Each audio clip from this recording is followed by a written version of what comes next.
Millions of children around the world today do not have access to education.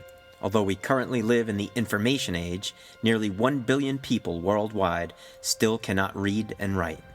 The problem is especially serious for girls, who are often singled out for discrimination. As a result, more than 31 million preteen girls around the world were not in school in 2013. Most of them will never attend. The countries that are especially deficient in this area tend to be poor developing nations with limited resources. These societies tend to have traditional male-dominated cultures where extremists are willing to commit murder to keep girls out of school. Amazingly, despite all the odds stacked against them, there are thousands of girls worldwide who are rising up, risking their lives to fight for access to a quality education. One of the bravest and most eloquent voices to emerge in recent years belongs to Malala Yousafzai, a 16-year-old girl from Pakistan who started her activism at the age of 11. Despite her young age, Malala has quickly become one of the leading activists in the fight for universal education. Recently, her growing fame made her the target of an attempted assassination by extremists. Although Malala was shot and nearly killed, she somehow emerged from the experience stronger and more determined than ever. Today, she continues to speak out, relentlessly campaigning for the rights of children all around the globe. This cause is never going to die, and we will see that a day will come, every child, whether girl or boy, whether black or white, whether Christian or Muslim, he or she will be going to school, inshallah. But how did Malala become such an effective leader? In many ways, Malala's story is an unlikely one. Born in 1997, she grew up in a remote rural area in northwest Pakistan known as the Swat Valley. It is an area rich in beauty but limited in resources. It is also a stronghold for the Pakistani Taliban, a group violently opposed to the idea of teaching girls. Fortunately, Malala grew up in a household that strongly valued education, with parents who supported her from the very start. In fact, Malala's father, Zayuddin Yosafzai, is a professional teacher and an outspoken advocate for female education. Despite the obvious risks involved, he started his own all-girls school in Swat Valley, in the heart of Taliban country. Malala's father was threatened many times by the Taliban, but each time he refused to back down. As such, he set a powerful example for Malala to follow. He also provided her with a great deal of encouragement, guidance, and loving attention. And all of this clearly had an impact. From an early age, Malala was a confident, determined, articulate young girl with a true passion for learning and helping others.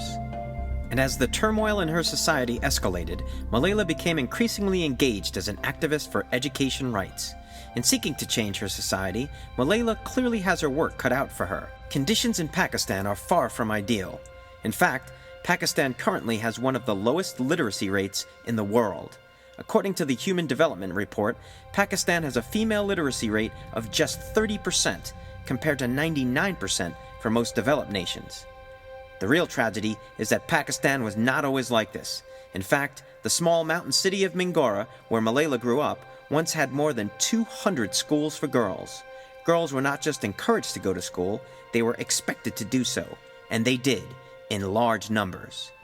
But all of that changed in 2007 with the emergence of the Taliban. Taliban leaders believed that it was sacrilegious to educate girls, and they vowed to stop it by any means necessary. They were known to physically assault girls on their way to school. In some cases, young men attacked girls by throwing acid in their faces, permanently disfiguring them. They terrified the local population, setting fire to schools, murdering teachers, and blowing up state buildings. In 2008, Malala began writing an anonymous blog for the BBC, hoping to document what life was like for students living under the Taliban. The blog drew widespread attention and raised awareness internationally. Then, in 2009, Malala and her father attended a gathering of Pakistani activists. Malala spoke up at the meeting and made a strong impression.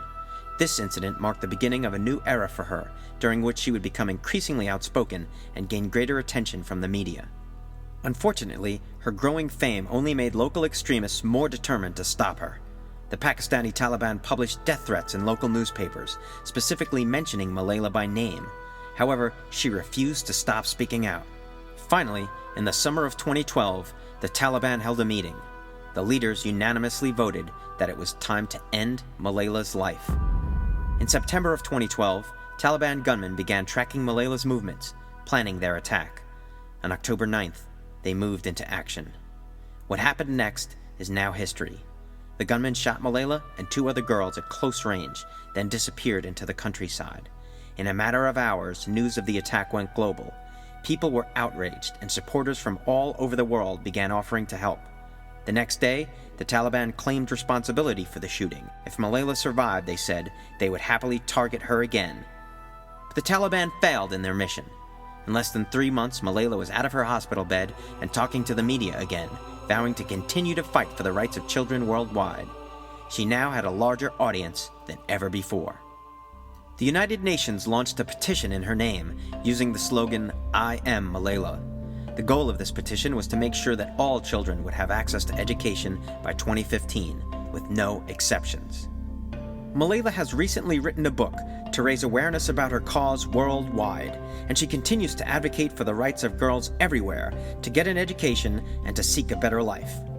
In recent years, Malala has received numerous awards, including the Sakharov Prize for Freedom of Thought, a Clinton Global Citizen Award, and a Nobel Peace Prize nomination. Despite her remarkably young age, Malala has become a leading activist of our time and an inspiration to children all across the world. Her mission is simple, yet profoundly important, to make sure that all children, regardless of gender, will have access to a quality education.